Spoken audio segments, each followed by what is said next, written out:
नमस्कार. परभणी जिल्ह्यातील सर्व नागरिकांना, विशेषतः महिला भगिनींना जिल्हाधिकारी परभणी म्हणून मी हे आश्वासित करू इच्छितो की आपल्या जिल्ह्यामध्ये घरगुती वापरासाठीचा जो LPG गॅस आहे तो पुरेशा प्रमाणात आहे. कुणीही अफवावर विश्वास ठेवू नये, घाबरून जाऊ नये.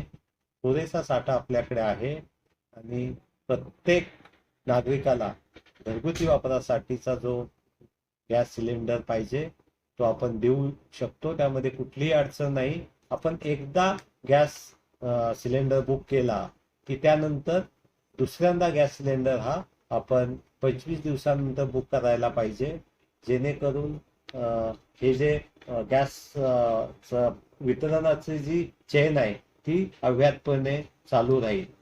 आपण घाबरून जाऊन आज एक गॅस सिलेंडर बुक केला, लगेच 4 दिवसांनी केला, असं करण्याची आवश्यकता नाही. आपल्याला नियमितपणे LPG गॅस हा घरगुती स्वरूपात मिळेल. दुसऱ्या बाजूला हा जो घरगुती गॅस आहे त्याचा वापर घरगुती स्वयंपाक आणि या कारणाच्या अनुषंगानेच होणं अपेक्षित आहे. व्यापारी किंवा औद्योगिक कारणासाठी याचा वापर होता कामा नये. पूर्ण जिल्ह्यामध्ये आपण हा जीवनावश्यक अधिनियम एस्मा कायदा लागू केलेला आहे आणि जर याचा वापर गैरवापर घरगुती गॅसचा वापर कमर्शियल किंवा इंडस्ट्रियल कारणासाठी झाला असं निदर्शनास आलं तर या कायद्याअंतर्गत संबंधिताच्यावर गुन्हे दाखल केले जातील.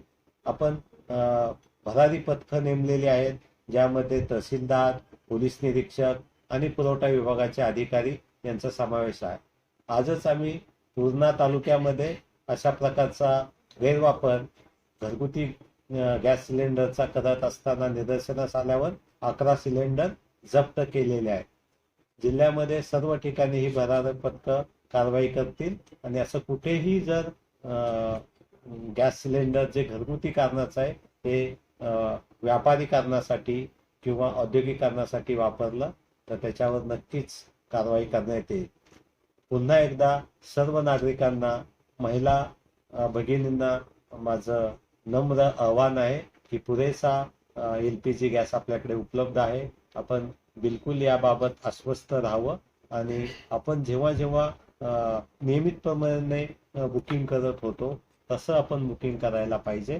तेव्हा आपल्याला नक्कीच हा गॅस उपलब्ध होऊ शकेल. धन्यवाद.